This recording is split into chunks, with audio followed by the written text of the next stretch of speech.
ദൈവകോപം കിട്ടിയാലും വിഷ്ണുവിനെ ആ കൊച്ചിന്റെ അച്ഛനാവാൻ ഞാൻ വിടില്ല.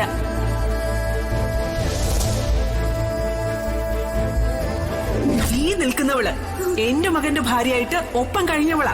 പെട്ടെന്നൊരു ദിവസം അവൾ ആരോടും പറയാതെ എങ്ങോട്ടോ പോയി. തിരിച്ചു വന്നപ്പോഴേ ഒക്കത്തൊരു കൊച്ചു. ഇനി ഞാൻ വിശദീകരിച്ചായിരുന്നു നിങ്ങളുടെ മകള് ചെയ്ത തെറ്റെന്താണെന്ന് പറയാൻ അറയ്ക്കും.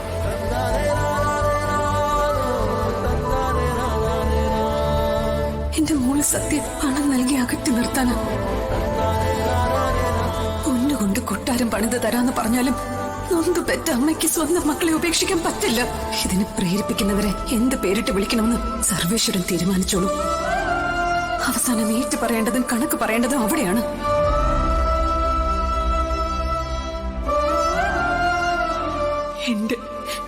എന്റെ കൊച്ചുമോളോ സത്യം, എന്റെ വിഷ്ണുവിന്റെ മകൾ, എന്റെ അവകാശം. പപ്പി ഇത് വരച്ചു തീരുമെന്ന് തോന്നുന്നില്ല. ഒന്ന് ട്രൈ ചെയ്യ സത്യേ. ഇപ്പോഴേ ഇങ്ങനെ പറഞ്ഞാ എങ്ങനെയാ?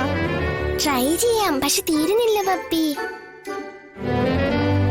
പപ്പി സത്യേ എവിടെയാ?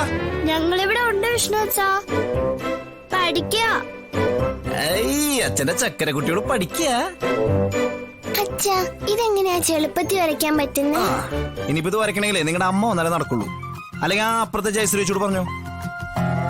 വിഷ്ണു അച്ഛൻ ഇതൊന്നും പഠിച്ചിട്ടില്ല. അയ്യേ, ഇത്ര നിസ്സാരായിട്ടുള്ള കാര്യങ്ങളൊന്നും ചെയ്യാൻ എന്നോട് ഒരു മാഷുമാരും പറയാറില്ല മോളെ. ഈ മാഷുമാർക്ക് വരയ്ക്കാൻ പറ്റാത്തത് അവരെന്നെ കൊണ്ട് ഇങ്ങോട്ട് വരപ്പിക്കും. അച്ഛൻ ക്ലാസ്സിൽ ഫസ്റ്റ് ആയിരുന്നോ? അതെ അതെ, ഫസ്റ്റ് ആയിരുന്നു. അതെ ഫസ്റ്റ് ആയിരുന്നു. പക്ഷേ ഈ ബാക്ക് ബെഞ്ചിന്നായിരുന്നു മാത്രം അല്ലേ വിഷ്ണുട്ടാ? വരയ്ക്കാനുള്ളതൊക്കെ എടുത്തു വെക്ക, ഞാൻ വന്ന് വരച്ചുതരാം. ഓ അതെ, പഠിത്തത്തിലേ കുറവുണ്ടായിരുന്നുള്ളൂ. ബാക്കി എല്ലാ കാര്യങ്ങൾക്കെല്ലാം ഫസ്റ്റ് ആയിരുന്നു. അതെ, പക്ഷെ ഒന്നും പഠിത്തത്തിൽ ഗുണം ചെയ്തില്ലല്ലോ. അതെന്തേലാവട്ടെ. അല്ല, ഈ കളക്ടർമാരുടെ കൂട്ടായ ചർച്ച എങ്ങനെ ഉണ്ടായിരുന്നു? ഓ ചുമ്മാ പ്രഹസനമെന്നേ. എന്റെ നിലപാട് ഞാൻ വ്യക്തമാക്കി. തീരുന്നതിന് മുമ്പ് ഞാനീ പോന്നു. ഇതൊന്ന് വരച്ചതാ അച്ഛാ, നാളെ എനിക്ക് ഇതുകൊണ്ട് കാണിക്കാനുള്ളതാ. അച്ഛൻ വരച്ചിട്ട് മോള് കാണിക്കും. വിഷ്ണുട്ടാ ഒന്ന് ട്രൈ ചെയ്ത് നോക്ക്, അപ്പോഴേക്ക് ഞാനീ വരാം. അങ്ങനെ എന്നെ കൊച്ചാക്കാൻ ആരും നോക്കണ്ട. ഇതല്ല, ഇതിനപ്പുറം ഞാൻ വരച്ചിട്ടുണ്ട്. അല്ല, വരച്ചെടുക്കാന്ന് പറയായിരുന്നു. എടി നിനക്ക് ഏത് പടം വരയ്ക്കണ്ടേ? ഇട ഇതാ. അയ്യേ, എടി ഇത് മഞ്ഞാണ് അടിക്കണേ. ആ ബോക്സ് തന്നെ.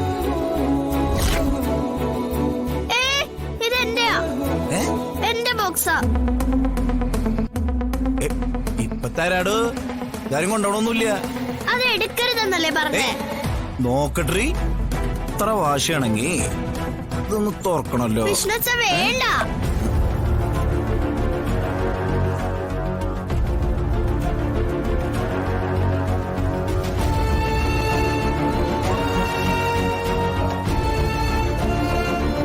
ഇതെവിടുന്ന കാശ്?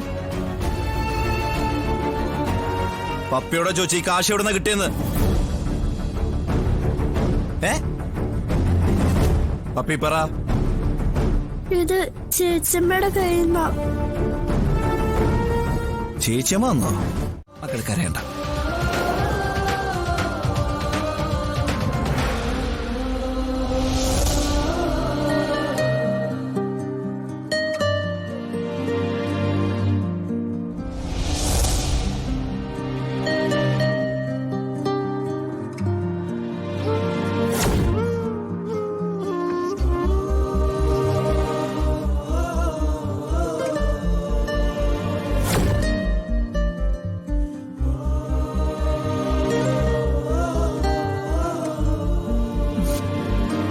നിങ്ങളെന്തോ ഒറ്റയ്ക്കിരുന്ന് ചിരിക്കുന്നേ?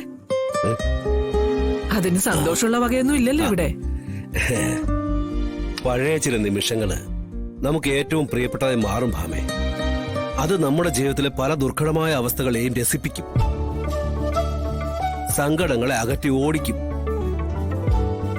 കുറെ നാളുകൾക്ക് ശേഷേ ഞാനും എന്റെ മോനും അവന്റെ കുടുംബമൊക്കെ അങ്ങനെ എല്ലാരും കൂടി ആഘോഷമാക്കി മാറ്റിയ പിറന്നാൾ ദിനമേ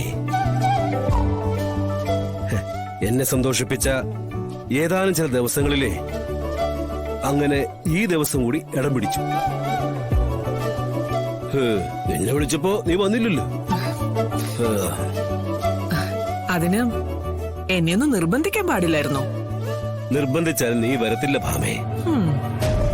വന്നാലും ആ സന്തോഷത്തിൽ പങ്കുകൊള്ളാൻ നിനക്ക് സാധിക്കത്തൂല്ല. നിന്റെ മനസ്സ് നിറച്ചേ പകയാ, ശാലിനോടുള്ള പക.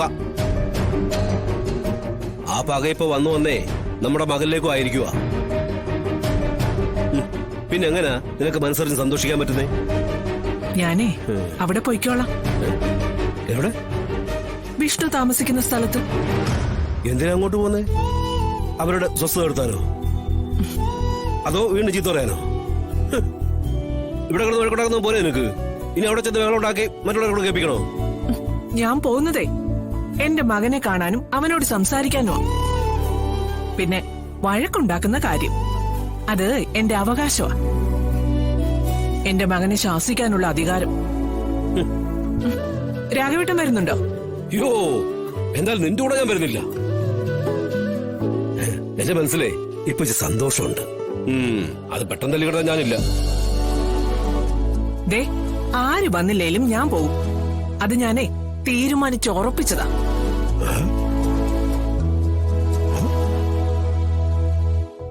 എന്റെ ദൈവമേ, ഇനി അവിടെ പോയി എന്ത് പുലിവാലാണോ ഉണ്ടാക്കാൻ പോകുന്നേ?